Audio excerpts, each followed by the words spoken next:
লক্ষ্য করো যে বোর্ডে যে প্রশ্নটা আছে, বোর্ডে প্রশ্নটা কি আছে, একটা বাগানের দৈর্ঘ্য 40 মিটার, প্রস্থ 30 মিটার, বাগানের ভিতরে সমান পার বিশিষ্ট একটা পুকুর আছে, সমান পার বিশিষ্ট অর্থাৎ চারদিকে পুকুরের পাড়টা সমান। পুকুরের ক্ষেত্রফল বাগানের ক্ষেত্রফলের অর্ধেক। পুকুরের দৈর্ঘ্য প্রস্থ নির্ণয় করতে বলছে। তো চলো আমরা প্রথম কাজ হচ্ছে এই মানগুলোর একটা চিত্র আঁকি। তাহলে বলছে কি একটা বাগান আছে, তো চলো একটা বাগান আঁকলাম, ধরো এটা একটা বাগান। বলছে দৈর্ঘ্য 40, প্রস্থ 30। তাহলে দৈর্ঘ্য হিসেবে এটারে কত লিখলাম, 40 মিটার। প্রস্থ এটা কত, 40 মিটার। প্রস্থ কত, 30 মিটার। এই প্রস্থ কত, 30 মিটার। ওকে। এখন বলছে এই বাগানের ভিতরে সমান ফার বিশিষ্ট একটা পুকুর আছে। তো চলো আমি একটা পুকুর আঁকি।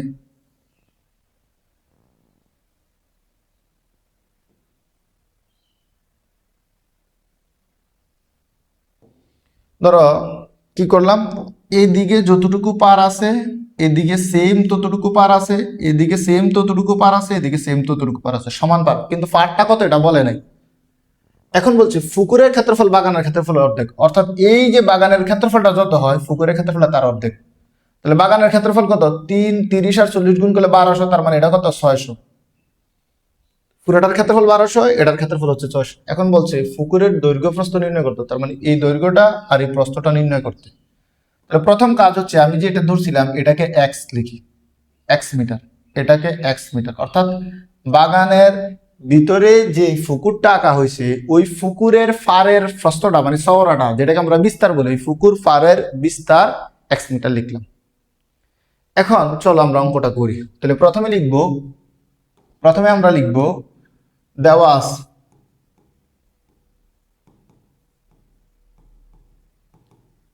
বাগানের দৈর্ঘ্য কত, 40 মিটার। বাগানের প্রস্থ কত মিটার, 30 মিটার। তাহলে দৈর্ঘ্য প্রস্থ আছে এবং ক্ষেত্রফল তুলনা করা হয়েছে। তাহলে লিখবো আমরা জানি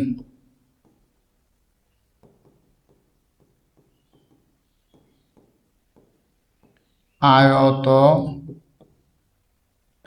ক্ষেত্রের ক্ষেত্রফল কি কি, দৈর্ঘ্য গুণ প্রস্থ, দৈর্ঘ্য গুণ প্রস্থ।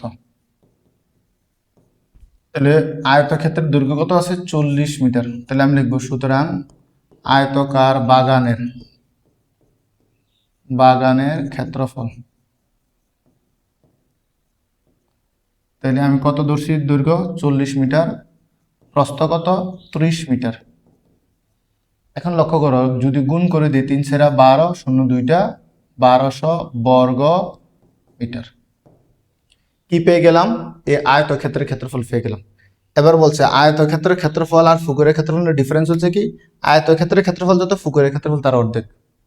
এখন পুকুরের ক্ষেত্রফল বের করি, লক্ষ্য করো। তাহলে পুকুরের দৈর্ঘ্য জানতে হলে এই পাশে কত বাদ গেছে, এক্স, এই পাশে এক্স।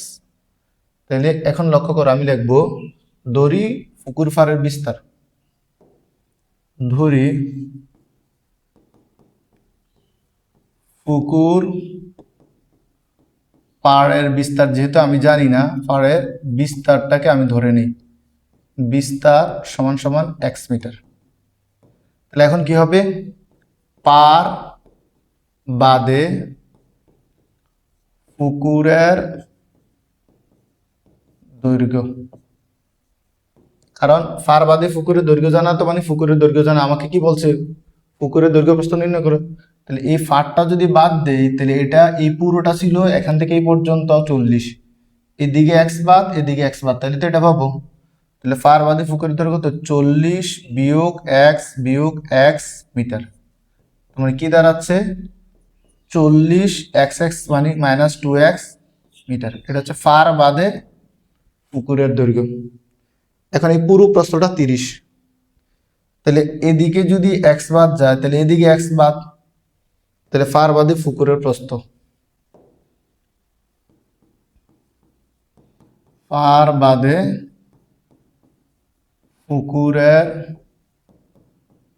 পুকুরের প্রস্থ কত, পুরোটা ছিল 30, দুই দিকে এক্স, এক্স বাদ গেছে, এত মিটার। তাহলে কত হয়ে গেছে, 30 থেকে 2x বিয়োগ এত মিটার। এখন একটু লক্ষ্য করো, এই যে আমার ফার বাদে পুকুরের দৈর্ঘ্য, ফার বাদে পুকুরের প্রস্থ আছে, এখন ফার বাদে পুকুরের ক্ষেত্রফল বের করব। যেহেতু দৈর্ঘ্য একরকম, প্রস্থ আরেক রকম, তাহলে দৈর্ঘ্য একরকম, প্রস্থ আরেক রকম, তার মানে নিশ্চয়ই এটা একটা আয়তক্ষেত্র। তাহলে আমি লিখবো, সুতরাং ফার বাদে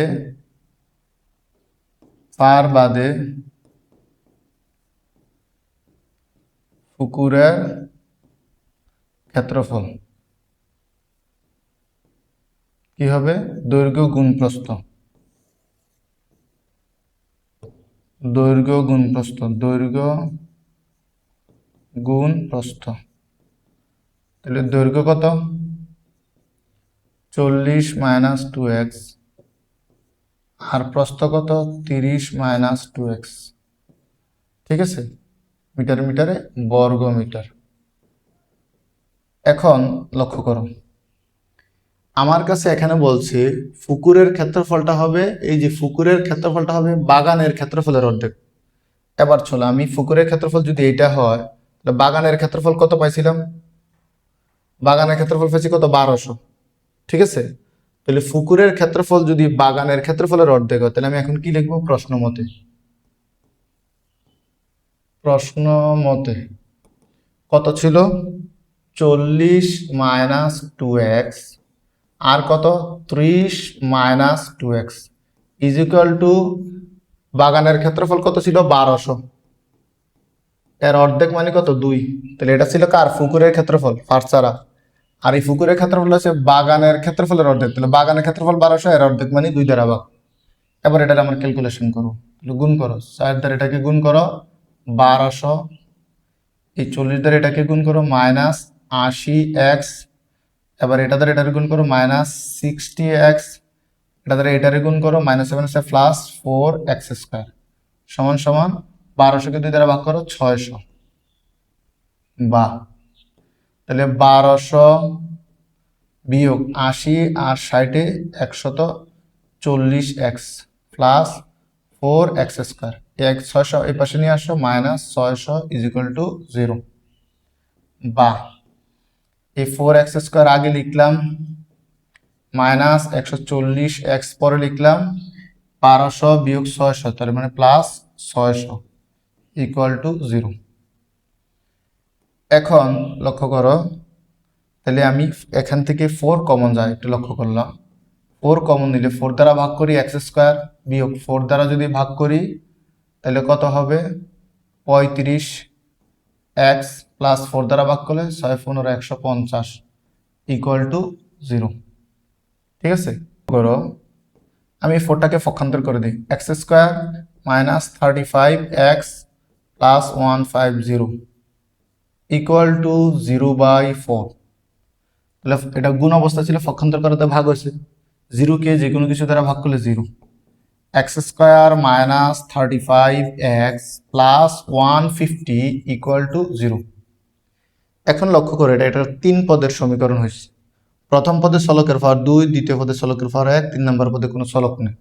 মনে রাখবা, কোন সমীকরণ যদি 3 পদের, বাম পাশে 3 পদ থাকে, ডান পাশে কিছুই না থাকে, তাহলে ওই 3 পদের রাশির মধ্যে প্রথম পদে চলকের পাওয়ার যা থাকবে, দ্বিতীয় পদে যদি চলকের পাওয়ার তার অর্ধেক হয়, 3 নাম্বার পদে যদি কোনো চলক থাকে না, তাহলে এটাকে প্রথমে মিডল টার্ম করার চেষ্টা করবো। যদি মিডল টার্ম না হয় তাহলে নিশ্চয় করবো।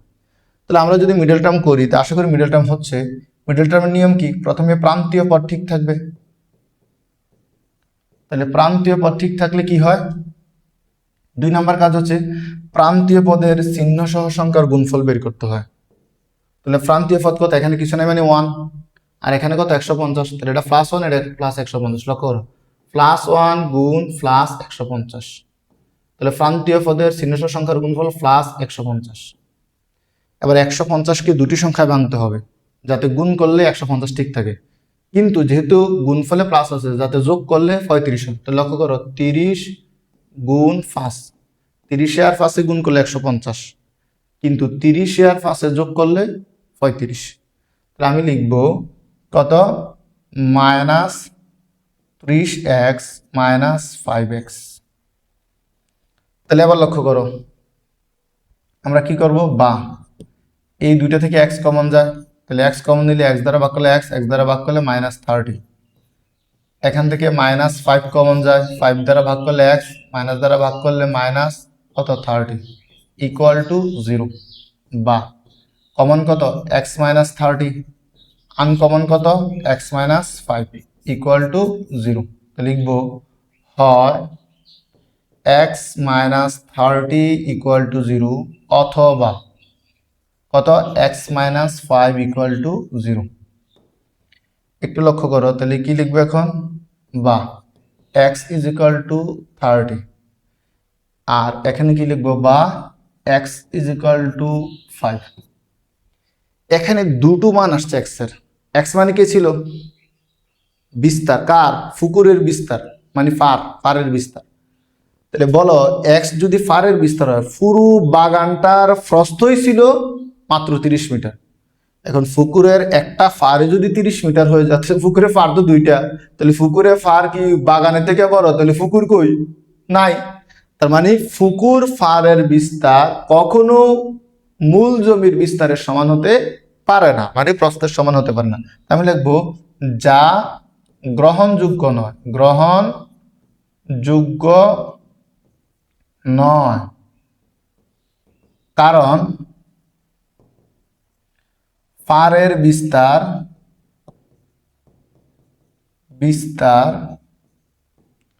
কখনো বাগানের প্রস্থের সমান হতে পারে না, প্রস্থের সমান হতে পারে না। তাহলে আমরা এখানে কি পাইলাম, সুতরাং পুকুর ফারের বিস্তার, পুকুর ফারের বিস্তার কত 5 মিটার। একটু লক্ষ্য করো, যদি আমার এই বিস্তারটা 5 মিটার হয়, তাহলে লক্ষ্য করো পুরো দৈর্ঘ্যটা ছিল 40, এদিকে 5 ভাগ, এদিকে 5 ভাগ। তার মানে ওই যে আমি এখানে একটু লক্ষ্য করে লিখছিলাম পার বাদে পুকুরের দৈর্ঘ্য, যেটা পুকুরের দৈর্ঘ্য হিসেবে বিবেচিত ছিল 40 থেকে 2 × x মানে 2 × 5 বাদ যাবে, মানে 10 বাদ যাবে, তার মানে কত 30। প্রস্থ হবে 30 বিয়োগ 2x, তার মানে x মানে কত 5, তার মানে 30 থেকে 10 বাদ যাবে, কত হবে 20। আমি লিখবো সুতরাং পুকুরের দৈর্ঘ্য